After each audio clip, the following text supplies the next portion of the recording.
My name is Anne Grimes-Rand. I'm the president of the museum. Just want to say a welcome and thank you for joining us here this evening. We're here to hear from George Daughan, who's written a wonderful book a couple of wonderful books about our Navy and about the War of 1812, and will offer insights beyond Constitution into the broader story. Thank you very, very much. It's a great honor to be here. I feel very intimidated always whenever I get near the Constitution in this great museum. Some years ago, I published a book called 1812, The Navy's War, and a lot of people thought that this was a book about the U.S. Navy in the war, but that is not how I conceived it. I conceived of it as a book about the war as a whole and the Navy's place within that war. There was a lot more to the Navy, a lot more to the war than the Navy, but the American Navy's place in the war was much larger, in my view, than people had, and particularly historians had seen and given credit for. In fact, the naval aspects of early American history have notoriously been shortchanged, which is why I got into this business about writing the Navy story in our early history. And my writings always include the history with the Navy in it, so you get a picture of where the Navy was and how important it was. In many ways, the Navy itself, in my view, won the war. Now, I wanted to start by reading a little bit from a review that was done by the Kennebec Journal in Maine. Just a sentence. It says, this book is an excellent naval history of America's most misunderstood war. And I would say that it has been described as not only misunderstood, but also forgotten. And if it's misunderstood and forgotten, it couldn't be that important, right? Well, from my point of view, as I study it, and I studied it many, many years before I started writing about it, from my point of view, the war is of great importance in American history and also in world history. And I am going to explain why today, which makes, in my mind, the U.S.S. Constitution, which is the symbol, America's symbol of the war, of such great importance to our history, and why all the work that we do in supporting this great institution is so worthwhile and so important to the country. So don't let anyone tell you that the war and the symbol of the war, the Constitution, is not important. It's very important. Okay, let me just very quickly give you my view of the war. I'm going to talk for maybe 30 minutes or so, and my wife, if she hasn't fallen asleep yet, is going to give me the high sign, and then I'll answer whatever questions that you have. When I look at the war, I divide it into three parts. The first part being from June of 1812 until February of 1813. The second part being from February of 1813 to April of 1814, and then from 1814, the third part, from April of 1814 until February of 1815. Now, in the first part, the United States in June of 1812 declared war on England. We declared war on England because we were very unhappy with a number of things that they were doing. And President Madison thought that this was an opportune time because the British were about to face a great crisis. And he thought that this crisis would make them finally negotiate with us about what we were angry about. We were angry about their impressment of our seamen. We were angry about their treatment of our trade, and we were angry about how they were using the Indians against us in the West. What crisis did they face? The crisis they faced was Napoleon. Napoleon had a huge army right on the Polish border in June of 1812. The largest army in world history. We don't know how big it was, but probably in excess of 600,000. Some historians think it was larger than that. We'll never know exactly, but it was big. And everybody thought that Napoleon would defeat the British and defeat the Russians very quickly, and then turn on the British. And things look very grim from London's point of view at that point. So Madison thought with this kind of pressure, the British wouldn't want to be fighting us at the same time, and that is why he pushed for a declaration of war, and he got it. The Congress was divided. Even some members of his own party didn't vote for it, but nonetheless, he got his declaration of war. And it's interesting because Madison, throughout his whole life, claimed that he never did this because of Napoleon. He denied it. People kept asking him over and over again. He kept denying it until he died. But this is what happened. And in that first segment that I'm talking about, from June of 1812 to February of 1813, we did very poorly.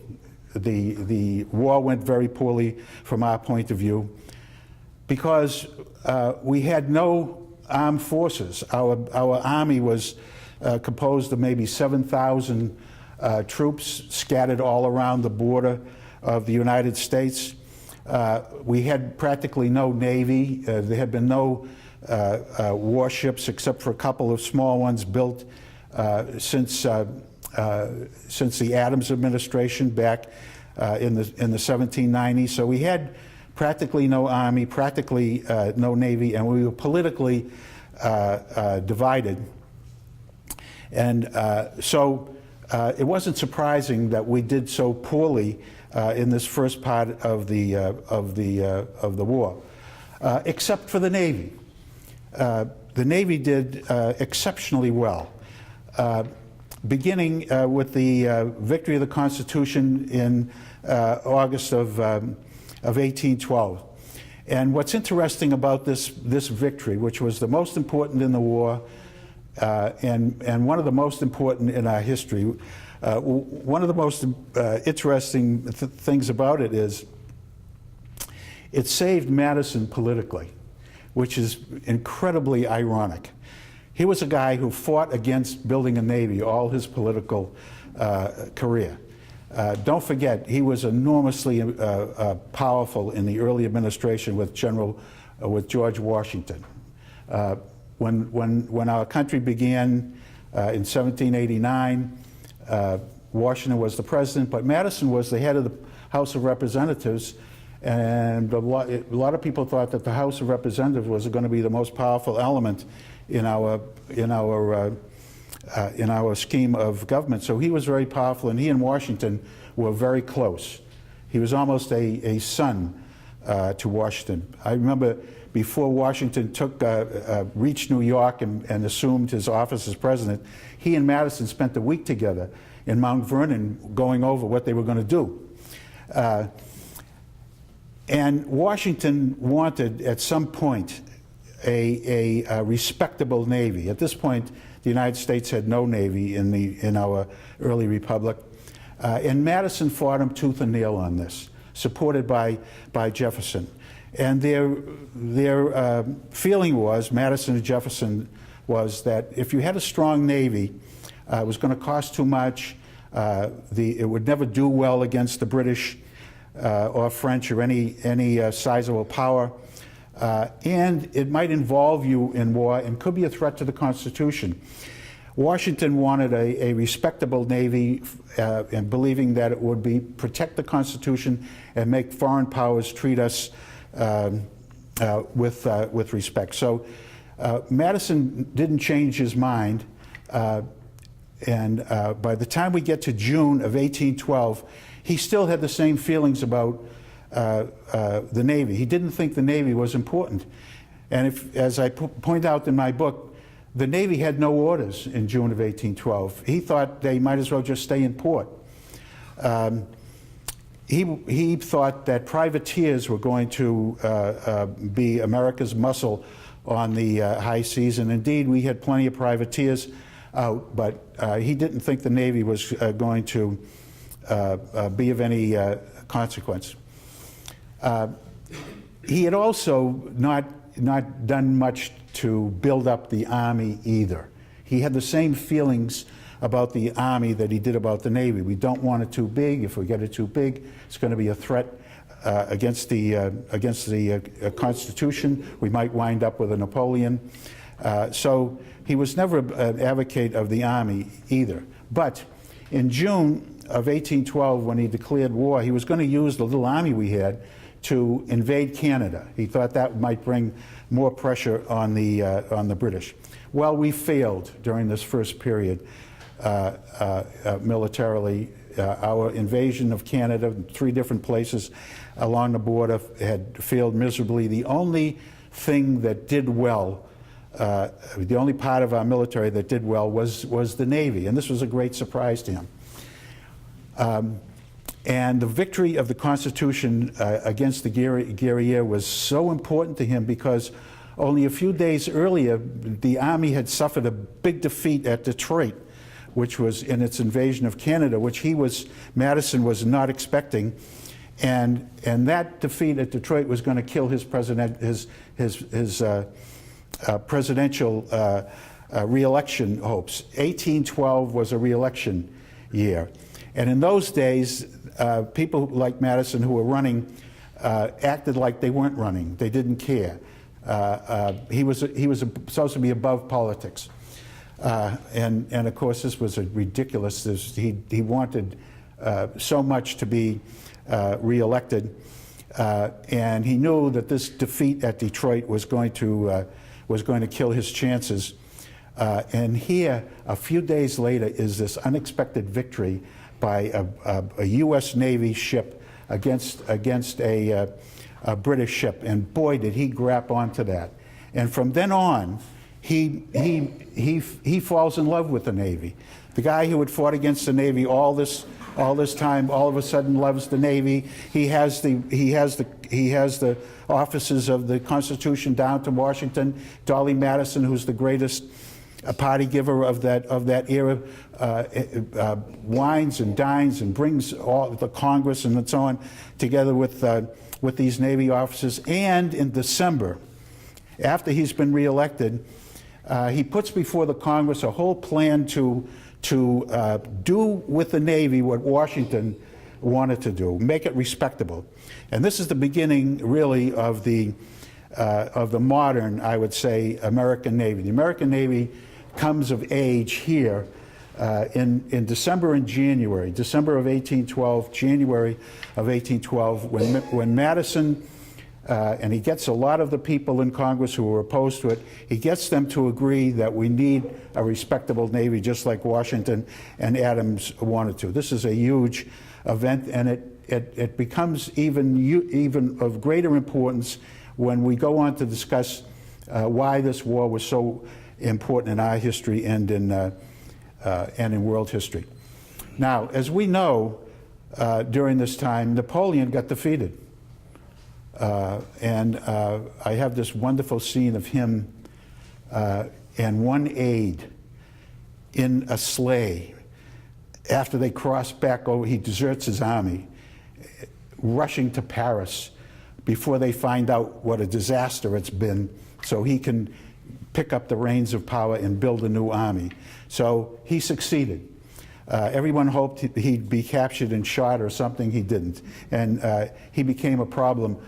Again, but his defeat in Russia changed all of Madison's calculations. His success in Russia was supposed to help him negotiate with the British.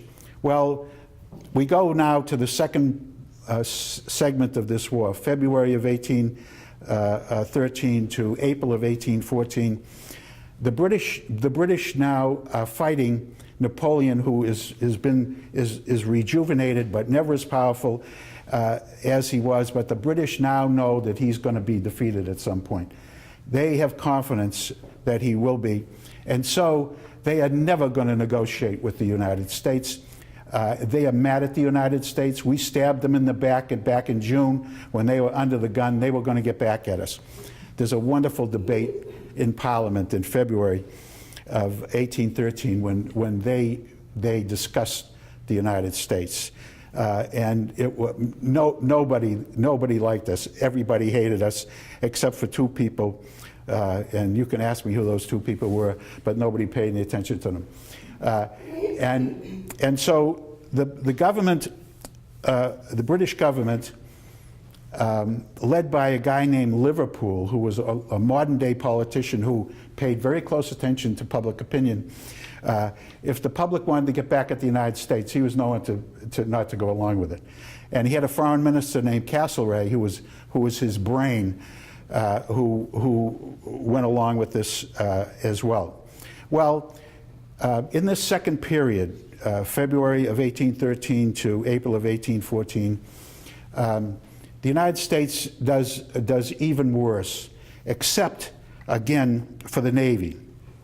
And I can mention a lot of things, but in September of 1813, there's the great victory of Oliver Hazard Perry on Lake Erie. This was an enormous event because it seemed that everything was going wrong for the United States during that period, and Madison was leery about what was going to happen if Napoleon was actually defeated and the British didn't have him to worry about at all. So let me come to the last period, April of 1814 until February of 1815. Napoleon was finally defeated in April of 1814. He finally gave up.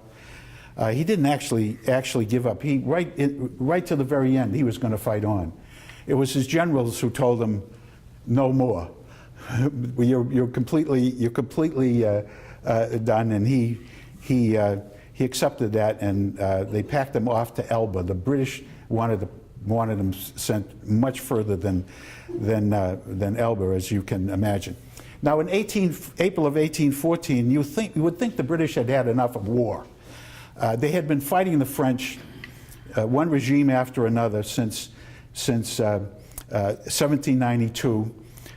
When in January of 1793, the French government actually declared war on England, and the wars of the French Revolution and then the Napoleonic Wars began. And so they had been fighting all of this time, and the people in the army, you know, and their navy, once they were in the army and the navy, they never got out. They were in for the duration. It's hard to imagine, but that wasn't the case in 1814.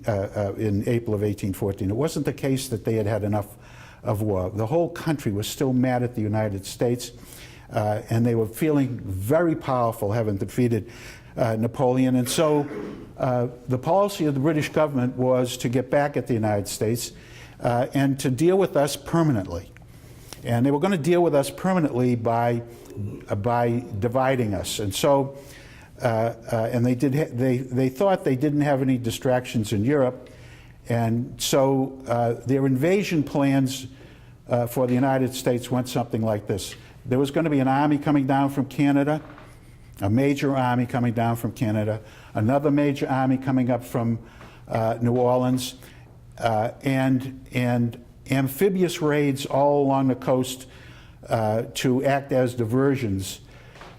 Some of these amphibious raids larger than others. This was their plan. They were going to split off Louisiana, and they were going to hook it up with Canada and move their whole empire to the west coast of the United States. Keep in mind, all during this time, that the Spanish Empire is collapsing, and the whole southwestern part of the United States is going to soon be up for grabs, and the British were interested in that. and they were interested in taking over the entire territory west of the Mississippi. They had already taken over in 1813 Oregon, the one outpost that the United States had at Historia, and they had never recognized the Louisiana Purchase, the British. They never recognized that, which is something that people forget. So this is what they were going to do. And also at the same time, New England, which had always opposed the war, a big part of New England, the Federalist Party in New England, the British hoped that New England would break off from the secede from the United States and either join Canada or be neutral or something of that sort. So this was their plan. What stopped them? What stopped them? What stopped them? A big part of what stopped them was the United States Navy. First, at Plattsburgh in Lake Champlain in September, the second week in September. But prior to that, the British looked enormously successful. 2 weeks before the Battle of Plattsburgh, they had captured Washington, our capital. We're a country of 8 million people. They captured and burned our capital after almost no resistance whatsoever. And it looked like that their whole plan was going to succeed. At the same time that they took Washington, the Army of Invasion from Canada crossed the border and started down from Plattsburgh. But they needed command of the lake in order to supply and move these troops. They couldn't go very far without command of the lake. And the Great Battle of Plattsburgh, when Thomas MacDonough defeated a superior British fleet, was an unbelievably shock in London. Now here's our guy Liverpool, the politician. He's leading the charge against the United States beginning in April of 1814, all the way to August when they burn the Capitol. Word of that reaches London in a month, and when he hears that and the country hears it, their attitude is, go get them. Everything is going just fine. And then 2 weeks later, they hear that about the Battle of Plattsburgh, and the leader of the army, the leader of the Army of Invasion, once his fleet has lost that battle, he turns around and goes back to Canada. So the country then, England, who's been fighting the French all these years, hears about the army from Canada going back and the defeat at Plattsburgh, and all of a sudden they get war fatigue. All of a sudden they remember that they've been fighting since 1793. They've had enough. Why? Because if things were going to go quickly and easily, and they were going to dismember the United States without any trouble at all, that was fine. But a prolonged war, like the Revolution, they weren't up for that. Liverpool, the politician, he senses that immediately, and all of a sudden he decides he's going to liquidate the war. His foreign minister, Castlereagh, decides the same thing, and he provides the intellectual rationale for whatever Liverpool is going to do, and so they terminate the war. They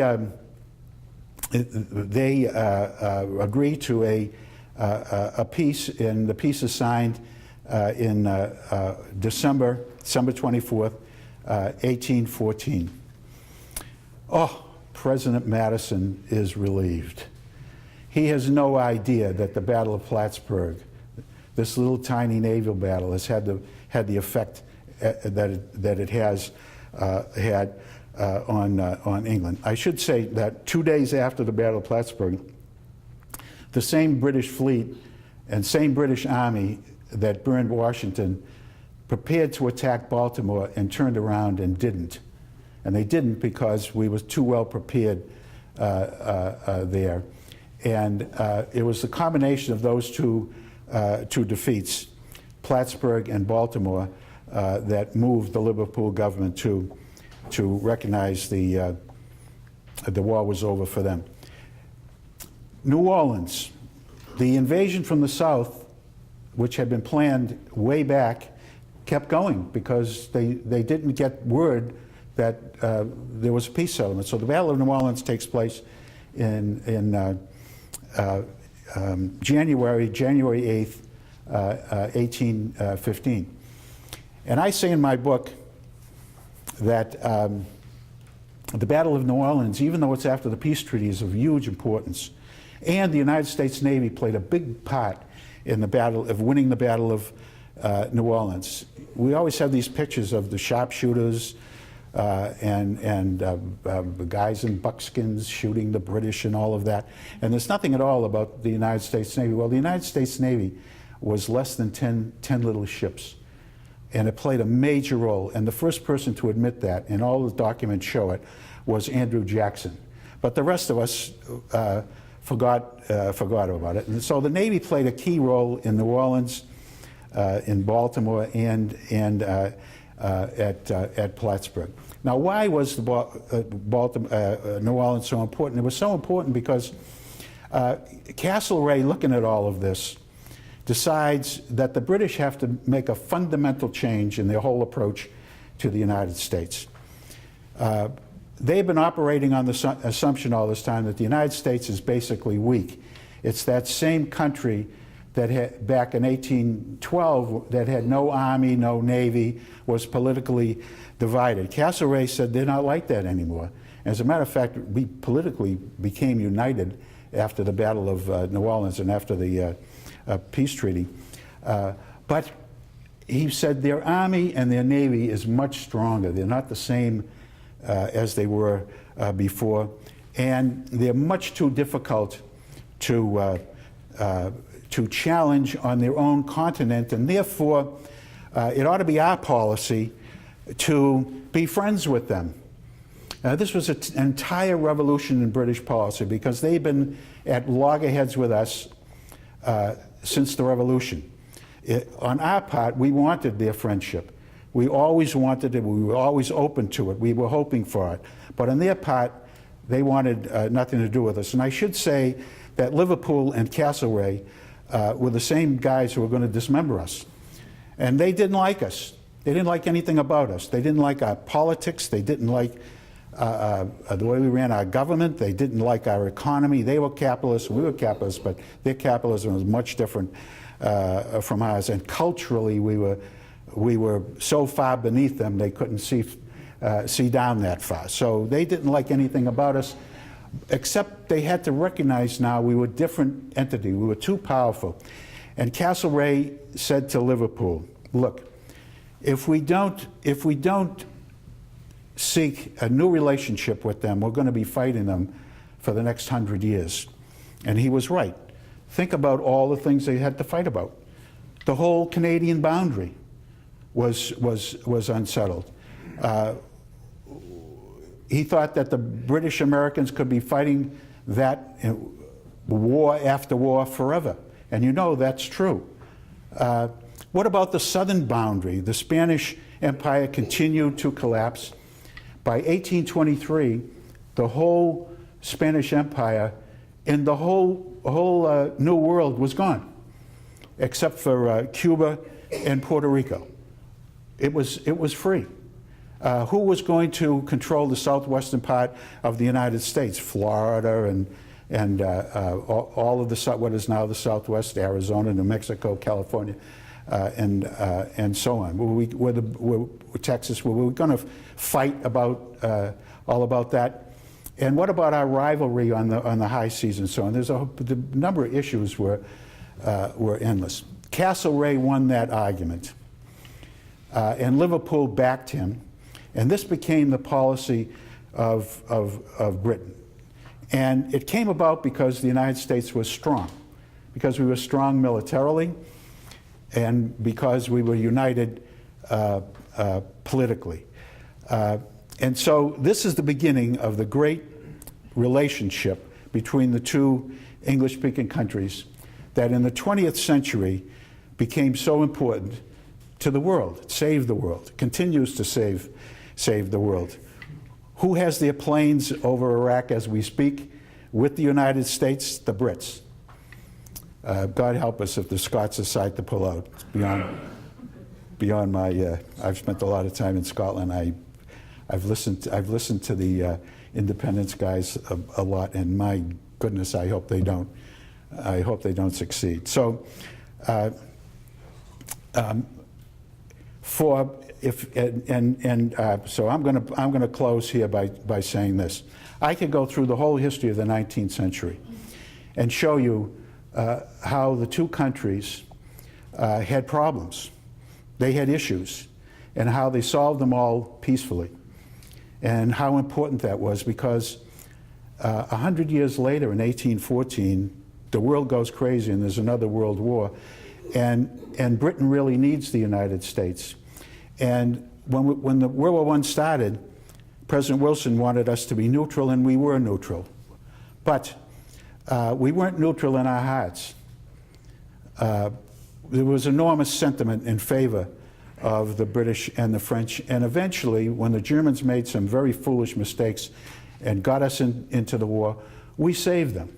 We saved in 1918. It was our troops and our Navy. The Navy's part in World War I is sometimes often forgotten. We are the ones who saved Europe. Would that have happened if we had been fighting for 100 years over all of these issues with the British? I don't think so. Okay, now I'm done, right? Did I go too long? Not too bad? All right. In the old days, we used to call them presidium length addresses. For you old guys, you know what a presidium length address means. We're only 2 minutes over. Only 2 minutes over? Boy, that's a record. All right. I'll answer whatever questions you have. You have to keep in mind that in 1813, morale in the country was very low, and Madison immediately after Napoleon was defeated in Russia, Madison wanted negotiations with the British. Okay, and they, of course, weren't going to negotiate with us. They weren't going to negotiate with us because of British public opinion. They wanted to get back at us. The Russian Tsar, who was now Britain's important ally, most important ally, he offered to mediate, and still the Brits dragged their feet. And our army, all through 1813, our army kept being frustrated with one battle after another. The Navy suffered a big defeat on June 1st, the Chesapeake and the Shannon off of Boston and so on. So if there are negotiations at this point, okay, then we're in the mood to give a lot to the British to just stop the thing. A lot of people want to give them territory or whatever they want, not whatever they want, but a lot of what they want. So morale is very important to the president looking at this. He's also looking at support for the war in Congress and so on, just in terms of taxes. Our fiscal situation was deteriorating all of this time as well. So if you have a victory on the scale that Perry had, and so unexpected, it was enormously important politically to Madison to get him to carry through. Now, he himself was never going to give up. Okay, I mean, he was a little guy, but he had a very, very stout heart. And he remembered back in the latter stages of the Revolution, when he started out his political career in Congress, there was a guy named George Washington who was never going to give up. Washington went all through this war, its ups and downs and so on. And if worse came to worse, he was going to take people out in the mountains and fight a guerrilla war. He was never going to give up, and Madison was the same way. He didn't care If the rest of the country wanted to give up, he was not going to give up. But as a political leader, he needed support in the country. That was what was so important about Perry's victory. Also, I should say about Perry, he's a wonderful figure, and he gave his life there. He survived, of course, but he got sick. He was never the same. Fighting on the lakes was a different kettle of fish. The guys who fought there were, the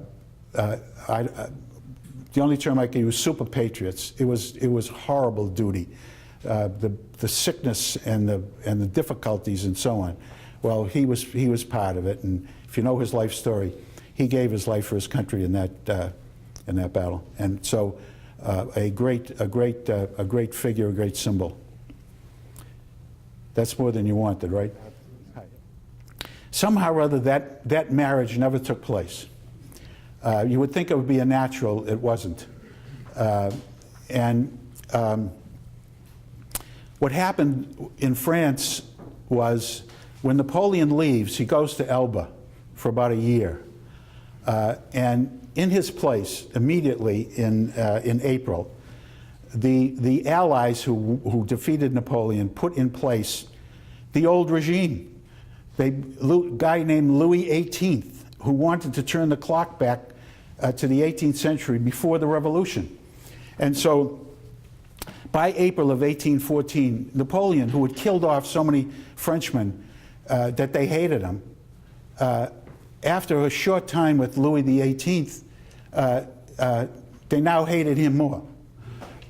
He wanted to bring back all the aristocrats and give them back their land and bring the whole 9 yards. Okay, so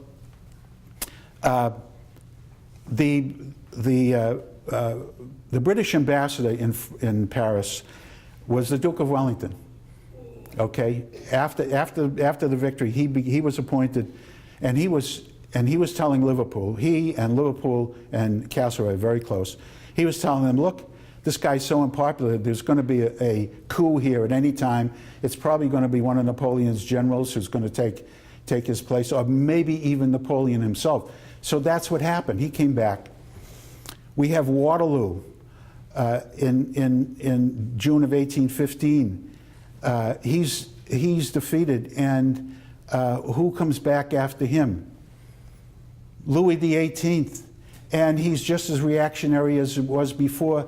And so what happens from our point of view with him? Our point of view is we want to keep the European imperialists out of our hemisphere. And so this leads to the Monroe Doctrine. There's a whole story here, and so we could never get close to them, and we never did really get in bed with them until World War I. The French never could settle their affairs until 1870, when something called the Third Republic comes in, and a guy named Clemenceau comes in, and we begin to take a different look at them. Okay, so that's the only time, the first time the marriage comes back, and we remember the great times from the Revolution. Sorry, that's more than you wanted to hear too, right? Yeah. There were when we went into the war, there were 20. 14 of them were serviceable. There were maybe 6 sloops of war, which are small frigates. You take the Constitution and divide by 2, and you got them, and that's it. The whole thing was done with this group.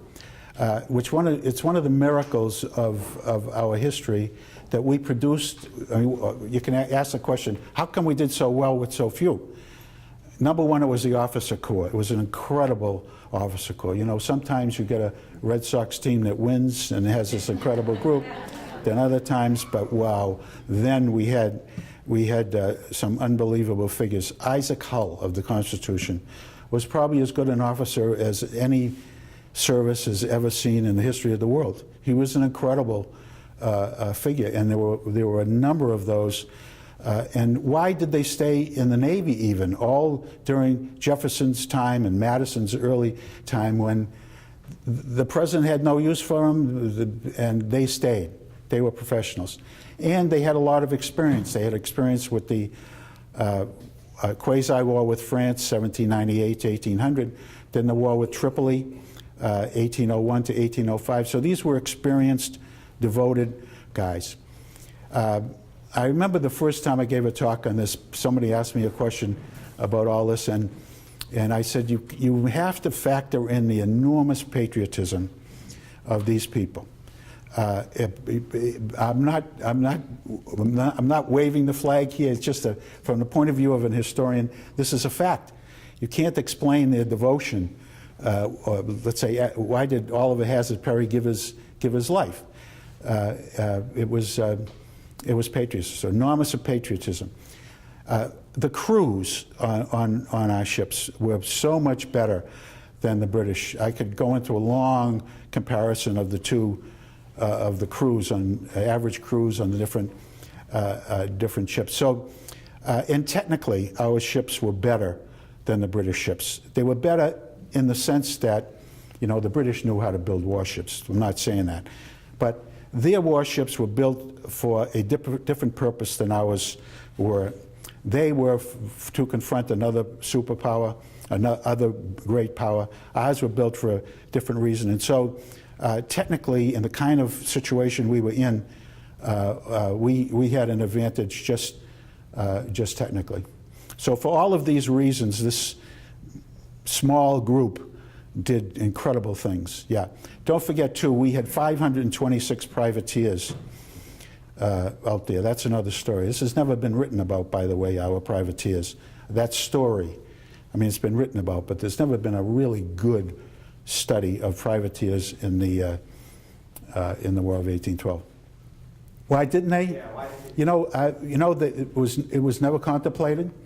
They put their ships off of New York to blockade it because it's a fairly easy place to blockade. It's easier than Boston, actually. But so they put their ships on either end of Long Island, but they never thought about invading New York. When they, let's say, after April of 1814, when they wanted to conduct amphibious raids along the East Coast, okay, the guy in charge of it was a Scotsman. God help us, poor Scotland. Named Cochrane. His papers are in Edinburgh. And Admiral Cochrane wanted dearly to invade Rhode Island. He never did. He never got to that. He wanted to go there more than he wanted to go to Baltimore, but because of the weather right then, he didn't go to Rhode Island, and he had to take his fleet and invade New Orleans. He was assigned the invasion of New Orleans. Okay, so he never thought about getting into New York. New York's not easy. You know Sandy Hook? You've been to Sandy Hook? You know how difficult it is to get your warships in and out of that, and so he just never wanted to take that on. You know, at the Battle of Baltimore, the reason that they didn't take Baltimore, or why Baltimore was so easy for the Americans, is he couldn't get into the inner harbor. He couldn't get into the inner harbor. He didn't, because we had the entrance all guarded too heavily, and he didn't risk it. It's odd that someone with the overwhelming power that he had didn't want to risk it. So if he didn't want to risk that, he didn't want to take on New Orleans, New York. But I have nothing to substantiate that with. He never talked about it. Okay, so if you look at his papers and stuff like that, you're never going to find out, hey, I don't care about New York. Okay, he just never mentioned it. Good question, though. General Ross, he wants to know about General Ross. General Ross was, the British General Ross was the guy who was the head of the army that invaded and burned Washington. Okay? He was one of Wellington's best generals. Right after the surrender of Napoleon in April of 1814, the British sent their soldiers over to Bermuda. They gathered first there. General Ross was the head of this group. Okay, and some of them went to Canada. He took the group that went to invade Washington. Okay, there were 5,000 of them, and these guys had been fighting nonstop the British for 7 years, and when the peace came, they thought they were going back home to England. They were put on troop ships and sent to Bermuda and then to the United States. Can you imagine what shape they were in? So he leads them against Washington, D.C. He's very uneasy about it. He doesn't think with just 5,000 he's going to be able to do what he did, but he's encouraged. There are a lot of reasons why he was encouraged to do it, and he did it, and he succeeded incredibly well. So same guy is the head of the force, same force, is going to be used against Baltimore, okay? So when Admiral Cochrane brings his big fleet up to Baltimore, Ross lands on a small peninsula of land that leads to the city, and believe it or not, he gets on his horse with a handsome uniform, and he leads his troops. But beyond that, he leads the advanced guard, and beyond that, he's the head of the advanced guard. And so guess what? There were some American sharpshooters, maybe they weren't even 21, who shot him and killed him. Boom. What was he doing? You know, I mean, it was just one of those things. Did this account for the British defeat at Baltimore? In my view, no. The Americans were so well situated in Baltimore that it didn't make any difference. The Army and the Navy were working like this in Baltimore. All through this war, the Army and the Navy, our Army and Navy worked together. We didn't have the Army-Navy game at that time, and maybe that accounted for it. I don't know, but and the American Navy was led by John Rogers, who was a senior naval officer at the time, and he worked hand in glove with the Army general named Smith. And these were two old curmudgeons. No one expected them to be able to work together. It was like asking MacArthur and Nimitz to work together. Did they work together? I don't know. Anyway, not only did they work together, they loved each other. It was a marriage. I mean, nobody could believe it. It's a marriage of opposites, and they had a very, very strong defense. That's more than you wanted to know, too, right? Yeah. Go ahead. What about the time lag communications? The time lag was about a month, going from here to London, and coming back, God knows. Sometimes they did it in a month, often a lot longer, sometimes 3 months. You just never knew. So, thank you very much.